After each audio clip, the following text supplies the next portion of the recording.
I was working for the Ministry of External Affairs of the Government of India, and they decided to set up an office in Calcutta to liaise with the Bangladesh government in exile. And I was a junior officer at that time, and they were looking for a Bengali speaking officer in Delhi. They needed to send somebody immediately, and most of them didn't want to come down to Calcutta. They felt this was probably, it would be negative for their careers. I have no idea why.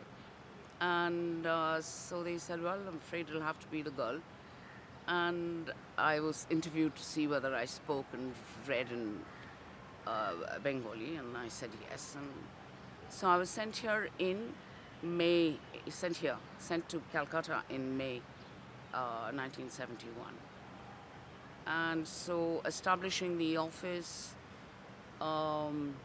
with the help of the West Bengal government, and then establishing the contacts, finding places for the Bangladesh government to stay in, a lot of logistics.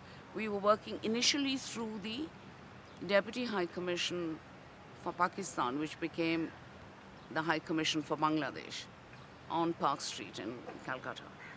And we were working through, I think it was Mr. Hussain Ali, who was the Deputy High Commissioner, and then he became the High Commissioner for Bangladesh.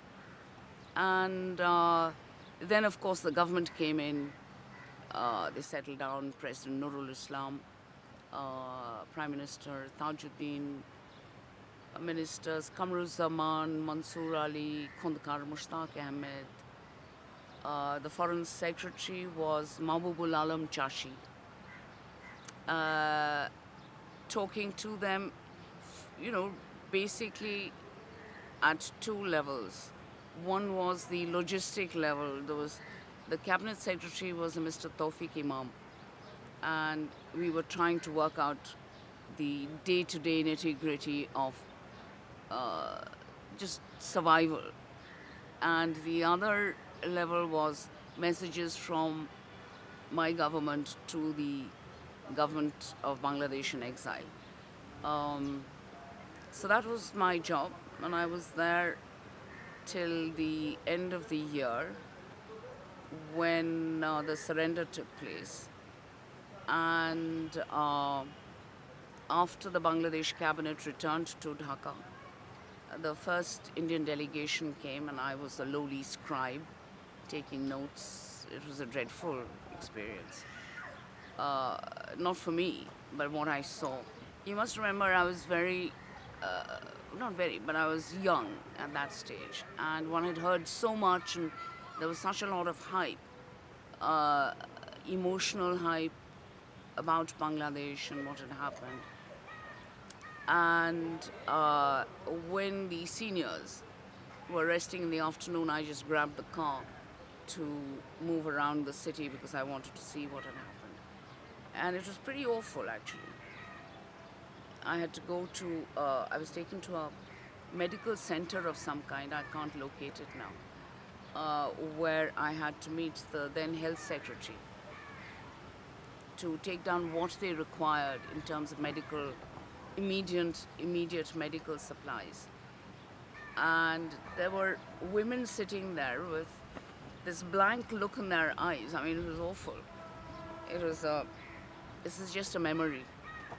A building with a government building, clearly, because it had that yellow paint, and a veranda outside, and along the veranda, and the rooms behind the verandas. Along the veranda, on the veranda, were these women, lots and lots of women.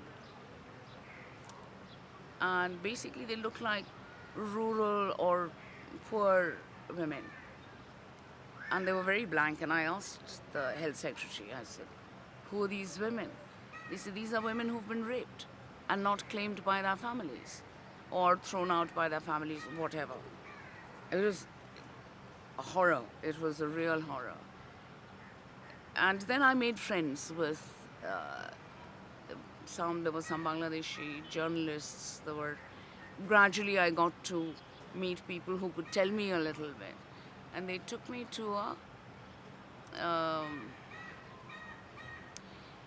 showing of a film where somebody had taken a film of, if you remember, the killing of the intellectuals. So this was this big ditch, and there were all these bodies lying there in the film. And we were watching, and they were lifting their heads up, and people in the audience were identifying them. Somebody would say, that is Dr. Rob, who was a heart specialist. And it was really awful for somebody who's not been exposed to violence to see the aftermath of a war. It was really very shocking, and I think that put me off war forever. What the people here suffered, I only got glimpses of because I was looking at it from the outside. It was not, it was like as though it was a little objectivizing what happened here. It is only when you came here, then you realized what people who stayed here, what they went through, bridges broken, and I was doing the economic aid part. Condition of women, the disruption of social life in the villages. It was complete turmoil, post-war, presumably what happens post-war. And a lot of organizational problems within the government, a little bit of difficulty about those who had gone away and then weren't here to go through these terrible 9 months. And then they came back, so I think there was a little adjustment required. And then I told the driver, I said, just take me around, show me. He took me to Shakaripoti and went off to say his namaz. I was landed there alone, I didn't know anything. And then the women came forward and they said, come, we will show you. And there was a lane like this, and there were only the facades of the houses. They looked normal. You went inside, they took me inside, and there was nothing. The insides of the houses were completely in a shambles. And these women took me up a staircase, which was along a facade, if you can imagine. And they were carrying lights, lamps in Brasso cans. And I was so scared that my synthetic sari would catch on fire. And they took me up and they showed it was complete rubble in the inside of the houses. And there was an angan, an open courtyard, where there was a well. And they said, we can't even use that water because there are bodies in it. Now, it was pretty awful. Of course, I didn't know how to react or what to say or what to offer.